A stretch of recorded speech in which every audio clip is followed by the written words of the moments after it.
El periodista Luis Majul entrevistó para La Cornisa al presidente Luis Lacalle Pou. Te lo voy a presentar, que lo muestren por favor. Se llama Luis Alberto Aparicio Alejandro Lacalle Pou. Es el presidente de Uruguay. Tiene 46 años, es abogado, es casado, tiene 3 hijos, nacidos por fertilización asistida, si no me equivoco. Alguna vez fumó marihuana de manera ocasional. Leí sus entrevistas, lo admitió para que nadie después dijera que había mentido, si aparecía algo, ¿no? Escuchen bien, tiene el 66% de aprobación y más del 80% de apoyo su gestión durante la pandemia. Es una encuesta que salió hace horas. Antes de hablar con él, yo les voy a presentar los 10 textuales de Luis Lacalle Pou que hizo con entrevistas a periodistas argentinos. Empezamos. Nosotros somos inquilinos por 5 años. No se puede gobernar descartando la mitad del país. Yo voté en contra del aborto, pero es ley y yo la voy a respetar. Me iba a resultar difícil hablar de democracia teniendo enfrente al dictador Maduro. No fue Cancillería, no fue protocolo, fue una decisión personal. Hablaba en este momento de su asunción cuando decidió no invitar a Maduro y a dirigentes cubanos y de otros países, que son dictaduras. No quiero estar más cerca de Estados Unidos que de China, quiero estar cerca de los dos. A la gente que quiera venir a Uruguay la vamos a recibir con los brazos abiertos. Hay que hacer alguna pregunta vinculada con eso, por supuesto. No estaba dispuesto a ir a un estado policíaco, a obligar a los uruguayos a confinarse, a que dejaran de salir a trabajar para hacer el peso. Estamos subsidiando a los dadores de trabajo y a los que se quedan sin trabajo. Estamos estimulando la vuelta a la economía. Anteúltima placa. Simpático, ¿no? Los periodistas me conocen de pantalón corto. Parece que de los 25 años le hacían notas. Yo les tocaba la puerta para que me hagan notas. Hoy no me puedo agrandar, aunque sea el presidente de la República. Y la última, no tenemos nada que ocultar. La transparencia en la comunicación genera confianza, más en el medio de la pandemia. Bueno, un resumen que elegimos específicamente. Y quiero ser directo, presidente. Está María Julio Oliván, Federico Andajasi, se va a sumar Martín Tetaz, que es economista, usted los debe conocer. Pero mi pregunta es, ¿quiénes, cuánto, en qué momento decidieron bajarse los sueldos y poner esa baja de sueldo, sumarla al fondo COVID? Recién yo estaba viendo el informe de quienes perdieron o quienes quedaron a la vera del camino con el coronavirus. En Uruguay hay situaciones muy parecidas a esas. Es más, estaba recordando cuando vi el informe que algunas medidas tomadas por el gobierno dejaron a gente sin su trabajo. Voy a poner un caso específico. Cuando nosotros el 13, 14 de marzo establecimos que se iban a suspender las clases, a las empresas de micro que trasladan a los chiquilines, de un día para otro le bajamos la cortina. 450 empresas vinieron a hablar conmigo y estaban todos obviamente atrasados en el seguro de las camionetas, en las cuotas. Y cuando se sentaron enfrente mío, le digo, usted no tiene el trabajo por responsabilidad mía, porque tomé determinada medida, la cual sostengo. Y allí había que asistirlos. Y el dinero no era suficiente. Entonces los caminos eran varios. Uno, que era sugerencia de alguna gente, era el camino tributario. El camino tributario lo descartamos con el equipo porque ya la presión tributaria en Uruguay es muy alta, ya la economía se ve enlentecido, el desempleo creciendo, la inversión cediendo fuertemente. Poner más impuestos significaba más efectos recesivos. Durante la pandemia y después, posteriormente a la pandemia, esos motores iban a estar enlentecidos o apagados. Con lo cual, vayamos a buscar fondos dentro del Estado. Y hoy hay mucha gente perdiendo el trabajo en el ámbito privado y me pareció un ejemplo, me pareció algo solidario, algo de sensibilidad por parte del gobierno, que desde el presidente de la República, pasando por el vicepresidente de la República, ministros, senadores, diputados, presidentes de entes autónomos, servicios descentralizados y todos los funcionarios públicos, por encima de un salario de aproximadamente $1.900, debían hacer un esfuerzo por un periodo. Y la verdad... ¿De qué porcentaje, presidente? Perdón la interrupción. Del 20%. El 20% del salario. Y obviamente que a mucha gente no le gustó, pero no hubo una crítica, una manifestación dura al respecto, porque la sociedad uruguaya y los funcionarios públicos y obviamente los gobernantes entendieron que había que hacer ese esfuerzo. Y la segunda pregunta que quiero hacerle para después compartir con mis compañeros es ¿por qué decidió hacer una cuarentena, un aislamiento no obligatorio? O sea, ¿pensó en los riesgos que corría cuando se venían las cifras del mundo, incluso de países como la Argentina, o las políticas de países como la Argentina, con la decisión que tomaba? ¿O lo hizo analizando demográficamente lo que es Uruguay? ¿Cómo tomó la decisión? ¿Dudó? Sí, obviamente que dudé. Hasta que llegó el momento de la medida y no había otra. Filosóficamente y obviamente en la práctica no había otra que la que tomamos. Entre otras cosas, porque tengo una profunda confianza en la solidaridad nacional y en el buen uso de la libertad por parte de los uruguayos. Yo he contado ya en algún medio de prensa ese fin de semana que fue bastante duro, que fue del viernes 20 de marzo al lunes 23. El lunes 23 tomamos una definición de un confinamiento voluntario y obviamente lo que teníamos era el ejemplo europeo, el ejemplo negativo europeo y de otros países, y había un fuerte temor en nuestro país, desde gente muy lejana, gente importante, sindicatos del ámbito médico, sindicatos, la central y otros. Había sugerencias de otro tipo de confinamiento y gente muy cercana también en los afectos, pero estuvo claro que no podíamos, tú recién lo leías en una de las declaraciones, ir rumbo a un estado policíaco. Yo no estaba dispuesto, por una concepción de que la ley hay que cumplirla y el mandato de un gobierno hay que cumplirla, si alguien, porque tenía que salir o porque tenía que ir a trabajar, no se confinaba, detenerlo, hacerle caer el peso de la ley por incumplimiento de una prohibición. Uh-huh. Así que era claro y obviamente hoy podemos hablar con cierta tranquilidad, no por las decisiones del gobierno, sino por las acciones de los uruguayos. Yo creo que este ha sido un momento muy, muy importante de la sociedad uruguaya, que recupera para sí algo que es inherente a los uruguayos en toda nuestra tradición histórica, que es la libertad antes que nada. La libertad es el estado básico del individuo, es la libertad. Y en términos modernos, en esta sociedad que interactúa tanto, a veces es más difícil de practicarla. Y por eso yo celebro mucho lo que han hecho los uruguayos hasta el momento. Yo cruzo los dedos cada vez que me hacen esta pregunta.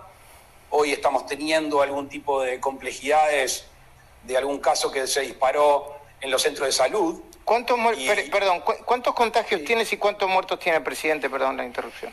33 fallecidos al día de hoy, 99 contagios actualmente, tenemos 900 y largo recuperados, creo que los casos totales fueron 1.050 y pocos, pero cada vez que sucede un hecho de estos que se dispara, hoy hubo 10 casos nuevos en nuestro país. Por suerte hoy la máquina del Estado está bastante aceitada, porque tuvimos algunos casos que nos obligaron a aprender sobre la marcha. Entonces hoy se hicieron muchos hisopados en los centros de salud, hay mucha gente cuarentenada, se está llamando a los contactos.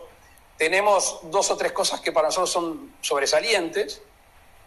Una app que funciona muy bien, que contó primero con el intelecto de los uruguayos, después contó con el apoyo de compañías muy importantes a nivel mundial. Tenemos un grupo de científicos honorarios que nos hace todo el tiempo una especie de examen periódico, y las autoridades de la salud han tenido un una tenacidad que obviamente excede a su horario de trabajo, excede a su tiempo, me imagino. Todo el día arriba de los temas. Me imagino, Federico Andajasi te está escuchando el presidente. Perdón, presidente, está en su casa usted, ¿no? Bueno, estás escuchando unos perros ladrar, son los perros míos. Ah, sí, bueno, perfecto. Le hago una pregunta breve sobre lo personal y te doy, Federico Andajasi. ¿Es cierto que sus 3 hijos, tiene 3 hijos, ¿no? ¿Los tuvo por fertilización asistida? No, a Luis Alberto y a Violeta. Ah. Y te hago un cuento corto. Un día estaba en una reunión como con 20, 30 personas. Los mellizos tenían nada, 6, 9 meses. Y me llama mi mujer y me dice, hola, estoy embarazada. Dice los que estaban enfrente mío que quedé pálido. Estábamos recién empezando a cambiar pañales, mellizos. Y le digo, buah, está. Arriba. Al rato cuando caí le digo, bueno, está. Y ahí nació Manuel. El más chico de los 3. Se llevan 1 año y medio entre los mellizos y Manuel. Bueno, ahí está Martín Tetaz, que también tiene mellizos, ¿no? son muy simpáticos. Es una experiencia única. Sí, claro que sí. Federico, te está escuchando el presidente de la República de Uruguay. Sí, señor presidente, un honor y un privilegio poder conversar con usted. A ver, usted asumió, igual que nuestro presidente, en un mundo, y ahora le toca gobernar en un mundo diferente, que no sabemos muy bien cómo se va a terminar de configurar esto. Y usted dijo en una entrevista que iba a hablar con China igual que con Estados Unidos. Bueno, ni China ni Estados Unidos hoy son lo mismo. ¿Cómo imagina este mundo y cuál es el lugar que le toca a América Latina en el mundo que viene? Yo a veces en reuniones de entre casa o pequeñas digo que la globalización la inventó un uruguayo, porque es el mundo ideal interconectado para nuestro país. Es un país que anda con poca mochila, es un país liviano en la capacidad de movimiento, es un país que siempre ha mantenido una independencia entre los grandes poderes, que siempre se ha relacionado con todo el mundo. Es un país que puede ser receptor de migración, receptor de tecnología, de hecho lo es y lo va a seguir siendo, y se adecúa muy bien al mundo moderno. La gente va a poder vivir en un lugar y trabajar de la otra parte del globo terráqueo. Entonces yo creo que Uruguay tiene serias chances de ser uno de los ganadores si es que nosotros hacemos el esfuerzo como gobernantes y los uruguayos tienen la oportunidad y las herramientas para hacerlo. Obviamente hay actividades de nuestro país que se ven resentidas y que en corto plazo no aparenta que vuelvan a tener un flujo importante. Por ejemplo, el turismo, que es un vínculo muy fuerte que tenemos con la Argentina. Allí tenemos un problema. Van a tener que bajar, van a tener que bajar los precios van a tener que bajar los precios y bueno, y perdón que me meta, Fede. No, por favor. Y por otra parte, hay como una fantasía de muchos argentinos de ir a vivir a Uruguay, pero tampoco debe ser tan fácil, ¿no? Tienen que mostrar residencia, no me quiero meter en aspectos técnicos, pero tienen que mostrar una residencia de creo que por lo menos 1 año, ¿no? Hace un tiempo, durante la campaña electoral y después que habíamos sido electos, hicimos un llamado a modificar algunas leyes. Algunas son vía decreto, que ya lo hicimos, otras están en el Parlamento ahora, para flexibilizar los criterios de la residencia. ¿Por qué? Porque Uruguay se ha nutrido históricamente de la migración. En estos años hemos sido receptores de una migración compulsiva de países como Venezuela, de países como Cuba.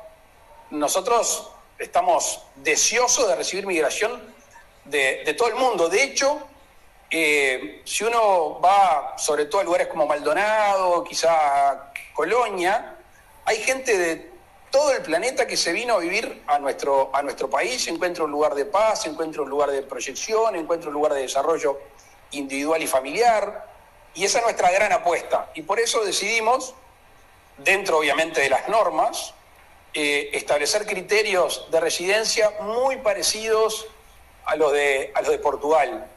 Pero nadie se va a ir de su país si en su país está bien o si no quiere buscar otras fronteras. En este mundo que hablamos hace un ratito, que es un pañuelo, hay distintas edades o distintas etapas para vivir en distintos países.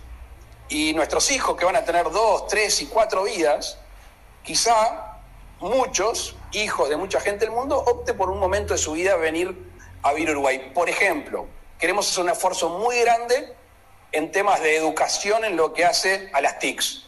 Nosotros nos queremos convertir no solo en un centro de llegada de inversiones de TICs, sino además un lugar... ¿Qué son las TICs? Perdón. La tecnología de la información y la comunicación. En todo lo que hace a esos temas, nosotros estamos muy jugados porque, entre otras cosas, las TICs permean toda la actividad humana. Hoy hablar de las clásicas, como puede ser la ganadería. En la ganadería hay una caravana. En la caravana hay ciencia, hay innovación, hay desarrollo. En la ganadería hay determinado alimento. En la ganadería hay determinado mejoramiento genético. Sí. Allí está todo ese campo científico que Uruguay ya ha demostrado, sobre todo en esta pandemia, que tiene grandes científicos, y me parece que debe haber una apuesta mayor en ese sentido. Nuestra compañera María Julia Oliván quiere hacer una pregunta. Presidente, mucho gusto hablar con usted. Quería saber si habló con Galperín. ¿Últimamente? ¿Sí? O bueno, No, la última vez que habló, ¿cuándo fue? ¿Cómo fue la charla? A ver.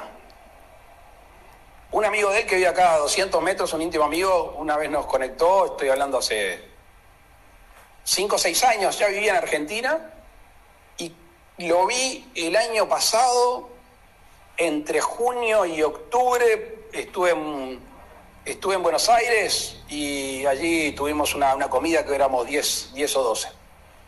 Y en esa comida se habló de la posibilidad de que algunos empresarios vayan a residir a Uruguay como opción, como fue lo que realmente sucedió después.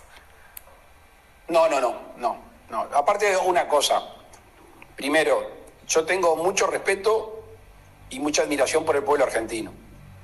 Y si bien no era presidente electo, era candidato, ya había pasado las primarias, yo soy muy respetuoso de cuando estoy en el territorio de otro país, en este caso Argentina, de inmiscuirme en determinados temas que no me corresponden. Porque que nosotros querramos que mucha gente se mude al Uruguay, esto no significa absolutamente hacerle un perjuicio a nadie, no pasa por ahí.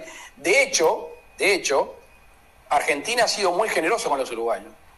Hay centenas de miles de uruguayos que han podido hacer su vida en la Argentina, no solo los que triunfan en lo que hace al deporte, en lo que hace a la actuación, sino gente común y corriente que en su momento cruzó el charco y hoy pudo desarrollar a sus familias. Así que, con enorme respeto, cuando yo estoy en la Argentina y cuando hablo con medios argentinos, trato de ser muy cuidadoso, porque entre otras cosas,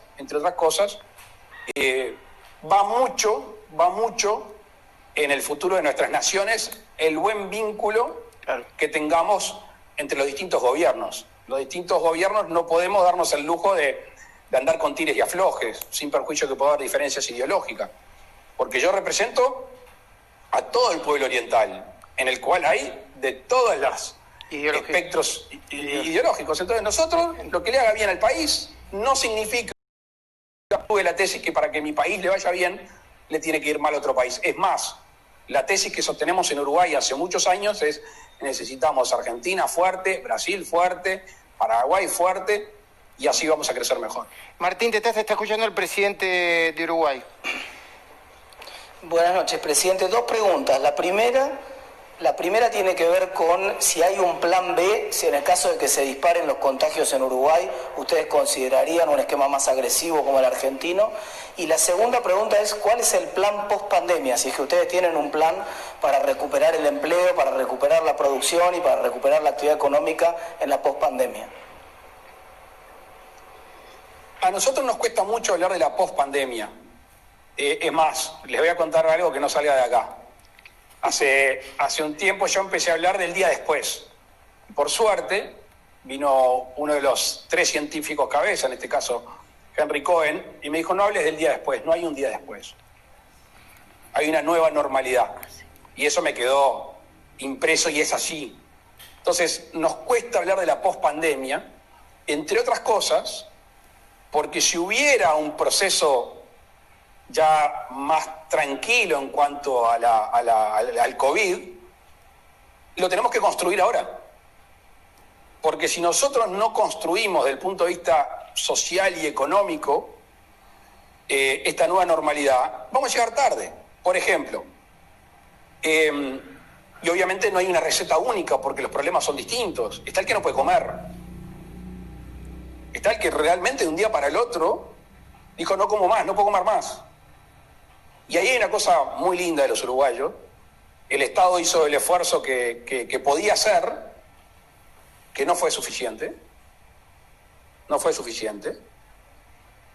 Pero la cantidad de gente que se puso a remar en ollas populares, que empezó a juntar alimentos, que repartió canastas, esos héroes anónimos que por suerte existen en todos lados y en Uruguay surgen con mucha fuerza en estos momentos, fueron fundamentales para que nadie pase hambre.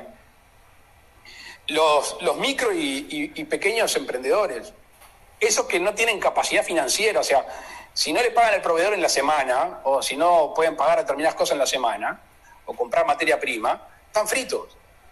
Bueno, a eso se les dio una asistencia subsidiada durante un par de meses para que puedan salir adelante. Los que sean un poquito más grandes, ya no es un subsidio, es un préstamo muy flexible, sin intereses, durante otro par de meses. Después se generó un sistema de garantías, que ahí no diferencia los chicos, los medianos y los grandes, que eso es para apalancar. Después obviamente no se cortó la luz, no se cortó el agua, obviamente que algunos siempre se hace el chanchorrengo, pero la mayoría de la gente hace uso de ese beneficio porque no le queda otra. Entonces ahí empezamos a tratar de sostener con esa red estatal para que no se nos caigan todos, aunque algunos se van a caer. Y ahora, en estos últimos tiempos, establecimos un subsidio en el torno de los $130, más o menos, durante 3 meses, para la gente que retome empleados que están en el seguro de paro o para gente que tome trabajadores nuevos, para todas las actividades del país. ¿Qué pretendemos hacer? Que la máquina esté moderando, que la gente pueda trabajar, que pueda de vuelta volver al ciclo económico. Recién estaba mirando en el informativo algo que me gustó porque de un día para el otro todo el mundo quiso retomar las actividades. Era lógico porque como el virus venía medio chaucha, venía suave, la gente dijo, bueno, vamos a salir. Nosotros tenemos el deber de ir abriendo la sociedad de a poco a algunas actividades. Y cuesta porque hay que tomar decisiones. Y una de las que había quedado para atrás era en el norte del país, las termas. Y hoy por suerte abrieron, y aparte en Uruguay me imagino que ahí también hoy 26, 27 grados. Sí. No sabes la alegría que me dio los tipos, obviamente a media máquina, obviamente con deudas para atrás, pero diciendo, volvimos a laburar, volvimos a trabajar. Sí. Y esas cosas... Es lindo para la energía. Sí, claro, totalmente. Sí. Presidente, bueno, yo lo voy a empezar. Le quiero hacer una... Martín de Taz le había preguntado por si usted tiene que volver a una fase más restrictiva. ¿Lo hace o cree que tiene todo controlado cruzando los dedos? Ojalá fuera tan fácil. Mira, hace un tiempo una periodista me hizo una pregunta en una conferencia de prensa y mi respuesta automática fue para adelante todo lo posible, para atrás todo lo necesario.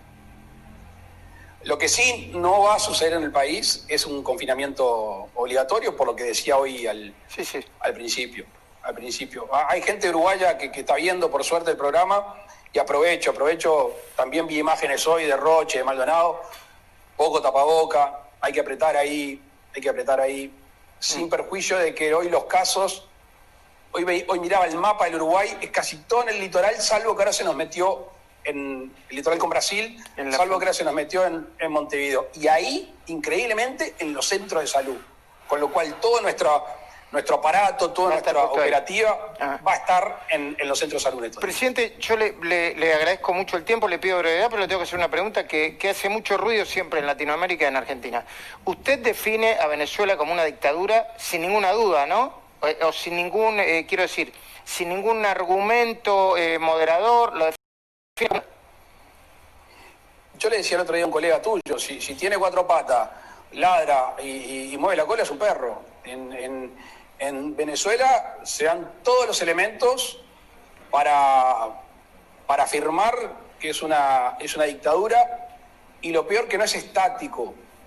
Lo peor es que desde mi punto de vista, y esto es lo más grave, porque decir que es una dictadura yo creo que no debería resistir discusión. Lo más grave es que es una dictadura que está aferrada al poder, porque es una máquina de corrupción, de violación de los derechos humanos. No hay un haz de luz donde diga, bueno, acá puede salir. Es un régimen que se autoencerró y es muy difícil para la oposición venezolana y es muy difícil para los organismos internacionales buscar un mecanismo de diálogo para que esta gente llame a elecciones libres, ni más ni menos. Elecciones libres, respetar las instituciones, parece algo tan lógico, pero es de esencia para que una sociedad pueda cohesionar y pueda convivir pacíficamente. Presidente, yo le agradezco mucho el tiempo esta noche, ¿eh?